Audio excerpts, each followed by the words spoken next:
नर्मदा मैयाचा किनारा सोडून थोडा आल्याच्या नंतर आपल्याला असा थोडासा काही जंगल मार्ग आहे. ह्या जंगल मार्ग आहे कारण तिथे आहे ना हे नर्मदा मैयाचं पाणी आहे ना थोडंसं का असे छोटे छोटे डकले साचलेले आहेत. ह्या कारणामुळं तिथून आपल्याला थोडंसं जाण्यासाठी आहे ना हे होतं, म्हणजे जायला थोडंसं त्रास होता. ह्या कारणामुळं थोडंसं का आपण सकाळी सकाळी प्रॉब्लेम नको म्हणून थोडं वरून आलो आहे ह्या ठिकाणी. आणि थोडं जंगल आहे ते, आणि इथे भरपूर असं जंगल आहे. सागाचे पण भरपूर जंगल आहे, साग आहे या ठिकाणी. आणि ह्या ज्या नर्मदा मैयाच्या आत्तापर्यंत जेवढा किनारा, जेवढे जंगल लागले हे सर्व जंगल सागाचंच, आपल्याला दुसरं जंगलच लागलेलं नाही. भरपूर असे सागाचे जंगल लागलेले. काही जंगलचे साग तोडतात हे लोक, त्याचे स्थानिक असतात ते लोक शेतीसाठी काय वापरण्यासाठी. या ठिकाणी आता आपण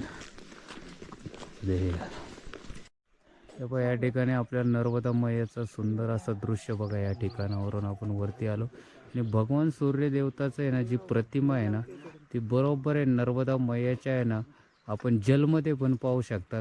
जी वडून भगवान सूर्यदेवाची जी प्रतिमा खाली पण आपल्याला दिसते. आणि हे असं आपल्याला इथे एक नर्मदा मैयाचं हे या ठिकाणी पाहू शकता बघा. हे असं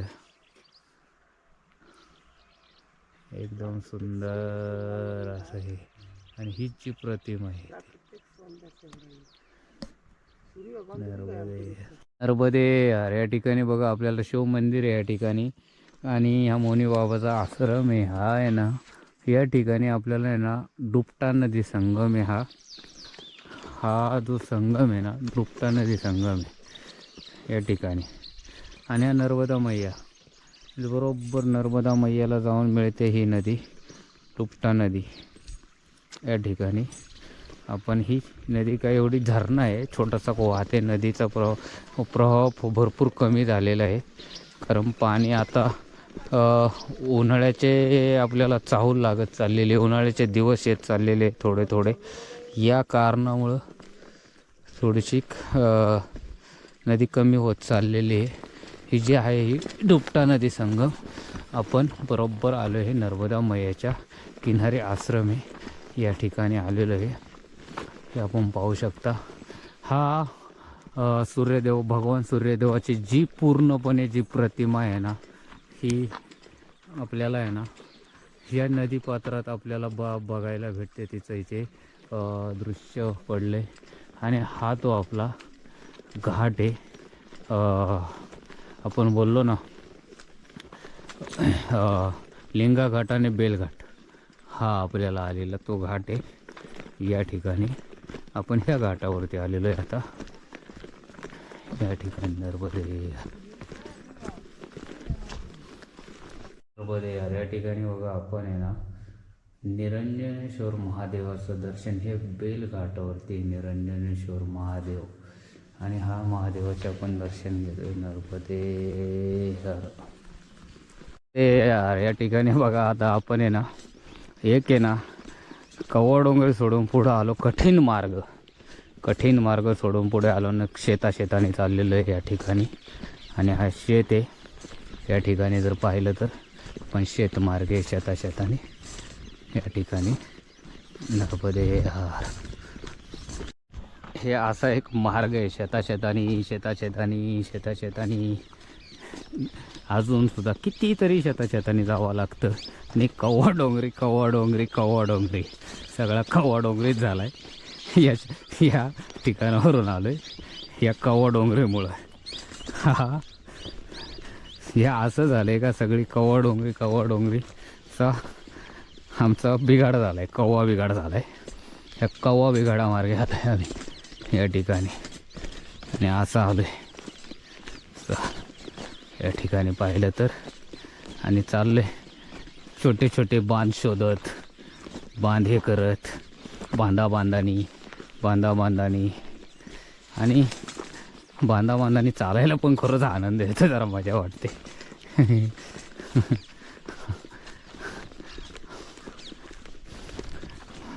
पुढे आमचा एक परिक्रमा अशी आहे, थोडा पाय पण दुखतोय त्यांचा.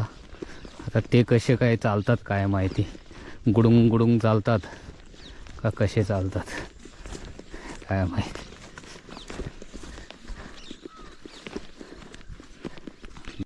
नर्मदे या ठिकाणी बघा आपण आहे ना, हे अशा शेतातून चाललेलो आहे. या शेताने ना पूर्ण असा भाग आहे, उकळले मोठे मोठे, आणि इथे जी शेती करतात हे सर्व बिना पाण्याचं आहे, बिना पाण्याचं पीक. एकही पाणी द्यायचं नाही ह्या पिकाला, हे एक पीक, आणि एकही पाणी नाही. असं बिना पाण्याचा जो गावठी जो वाटाणा आपण बोलतो ना, तो वाटाणा, जे मटर, गावठी मटर, गावठी वाटाणा या ठिकाणी येतो. तो आपल्याला हा जो पाहायला भेटतो हा या ठिकाणी एम पीमध्ये आम्ही उत्तर तटावरती हा बिना पाण्याचा, एवढं पाणी असूनसुद्धा बिना पाण्याचा आहे हा सर्व. हा समोर दिसतं बघा, बिना पाणी एकही द्यायचं नाही, बिना पाण्याचा वाटाणा, बिना पाण्याचे मसूर, फवारणी नाही काय नाही याला. म्हणून जे आपण होतो ना गावठी वाटाणा, त्याला शुद्ध असतो, हा खाण्यासाठी पौष्टिक असतो. मसूर डाळ, मसुराची डाळ ही सुद्धा बिना पाण्यावरती येते. मसूर डाळ हे आहे सगळं पीक आहे ना, आपण जो पाहतो ना या ठिकाणी, आपण ज्या ठिकाणी चाललेलो आहे ना, शेतातून ज्या त्या ठिकाणी चाललेलो आहे आपण, तर हे सगळं बिना पाण्याचं आहे. आपण जर पाहिलं तर या ठिकाणी हे पीक बिना पाण्याचं आहे. आपण त्या ठिकाणावरून चाललो आहे, हे सर्व बिना पाण्याचं एकही नाही. हे जे ट्रॅक्टरमध्ये टाकून दिलं आहे, हे बघा, हे ट्रॅक्टरनी सर्व फन्नी मारून डायरेक्ट फेकलं आहे, टाकून दिलं आहे, पेरलं आहे थोडंसं ट्रॅक्टरनी, बस. त्याला पाळी नाही, काय नाही घातलेली या ठिकाणी. वरून सपाट पण नाही केलं, ते सपाट करतात ते पण नाही, काय नाही आहे तसं. जे पूर्ण हे जर ढेकळं पाहिली या ठिकाणी तशीच आहे प्रत्येक ठिकाणी असं भरपूर. हे सर्व ही जी शेती आहे सर्व भात शेती आहे, भात शेती. आता या ठिकाणी जर आपण परत आलो तर गहू येतो, तर गव्हाला बघा पायी पाथरले, इकडे काहीच नाही. हा मसूर आहे, गव्हाला पायी पाथरले, हा मसूर आहे, आणि हे सर्व भात शेती आहे. इकडे याला धान म्हणतात. जे आपल्याकडं जे रेशनला येतं ना, जे रेशनवरती जे तांदूळ, हे सगळं ह्या भागातून येतं. ह्या भागात आहे ना एक इंडस्ट्रियल एरिया नाही, कंपनी नाही, काय नाही, सर्व शेतीवरती आहे ना, शेती आहे. आणि शेतीवरून आहे ना सर्व व्यवसाय चालतो यांचा. सर्व घरचे जे आपण घरातल्या ज्या वस्तू लागतात, दळणवळण, ज्या आपल्याला ज्या रोजच्या जीवनातल्या वस्तू आहे, त्या जीवनातल्या वस्तू ह्या शेतीवरतीच ते लोक, म्हणजे शेतीवरती थोडक्यात सांगायचं म्हणलं तर हे शेतीवरती आधारित हे लोकांचं जीवन आहे. शेतीवरती आधारित ह्या लोकांचं जीवन आहे. आणि हे आपले या शेतीवरती जीवन जगून मुलांचं शिक्षण, मुलामुलींची आपण म्हणतो ना लग्न वगैरे ह्याच पद्धतीने असे इकडे शेतीवरती आधारित करतात. शेतीवरती हे सर्व. आता इथे पाणी दिलेलं आहे या ठिकाणी, त्याच्यामुळे इथे बोलले. हा छोटा जो ट्रॅक्टर दिसतो ना, हा भात शेतीमध्ये जे आहे ना लागतो ना छोटा ट्रॅक्टर, हा असा ट्रॅक्टर आहे, छोटा ट्रॅक्टर.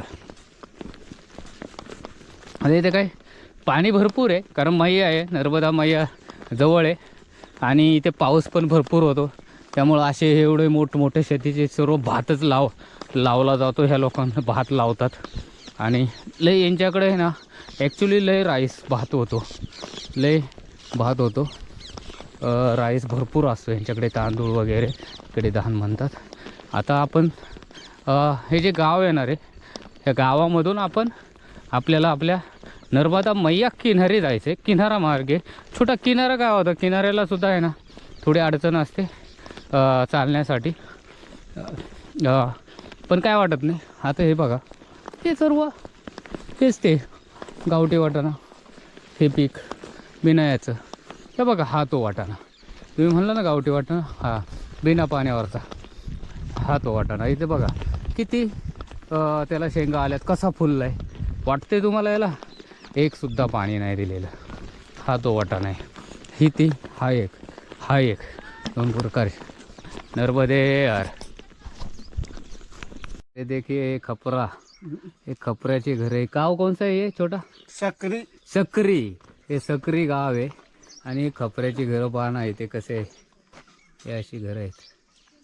एक मकान एकदम सुंदर दिसते ते त्या ठिकाणी जर पाहिलं त्या सकरी गावामध्ये एकदम सुंदर अशी घरं आहेत.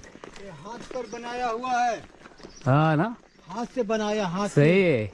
हे देखे घर नर्मदे या ठिकाणी पाहिलं तर आता आपण आहे ना मैयाच्या आहे ना किनाऱ्याने भरपूर किनाऱ्याने आणि हा मैयाचा किनारा आहे. हे जंगल आहे आणि या जंगलाच्या बाजूने आम्ही चाललेलो आहे. संपूर्ण जंगल आहे.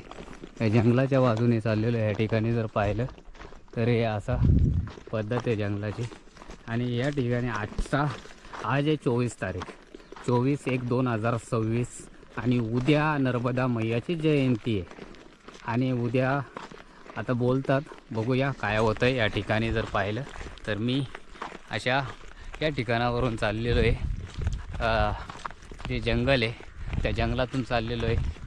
एकदम सुंदर असं जंगल आहे आणि या जंगलातून आणि नर्मदा मैया पण आपल्याला येणार. या ठिकाणी जर पाहिलं तर पुढे नर्मदा मैया पण येणार आणि थोडा बाय रोड लागणार आहे या ठिकाणी आपल्याला.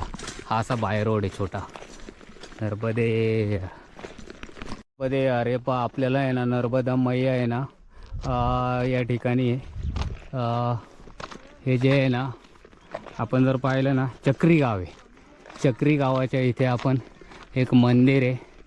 या मंदिरापाशी आलेलं आहे. छोटं मंदिर आहे चक्री गावच्या या ठिकाणी.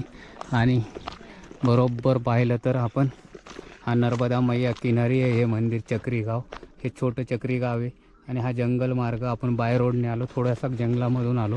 बाय रोडने आल्याच्या नंतर आपल्याला हे असं एक इथे एक मस्त बसण्याचा ठिया भेटला आपल्याला या ठिकाणी. नर्मदे यार या ठिकाणी पाहिलं का आपण ना छपरा गावावरून आल्याच्या नंतर आपण बरोबर इथं मध्यभागी एक डोंगर आहे. या डोंगरावरती येऊन बसलेलं. त्या डोंगरावरती आपल्याला इथे ना आणि हे आपल्या हनुमानांचे आहे ना मंदिर छोटंसं मंदिर आहे. आणि याच ठिकाणावरून जर आपल्याला जर नर्मदा मैयाचे जर रूप बघायचं असेल तर तुम्हाला आहे ना कोणत्याही प्रकारचं तुम्ही समजू शकता.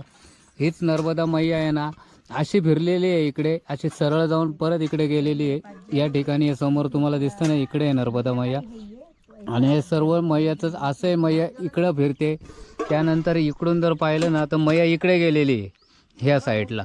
म्हणजे अशी मैया अशी राऊंड मारून इथे आहे ना एवढं असा जबरदस्त राऊंड आहे. हे तुम्हाला जे दिसतंय ते हे सुंदर असं त्याचं नर्मदा मैयाचं रूप आहे या ठिकाणी. आणि ह्या वरूनच आपण तुम्हाला दाखवतोय नर्मदा मैयाचं रूप या ठिकाणावरून. नर्मदे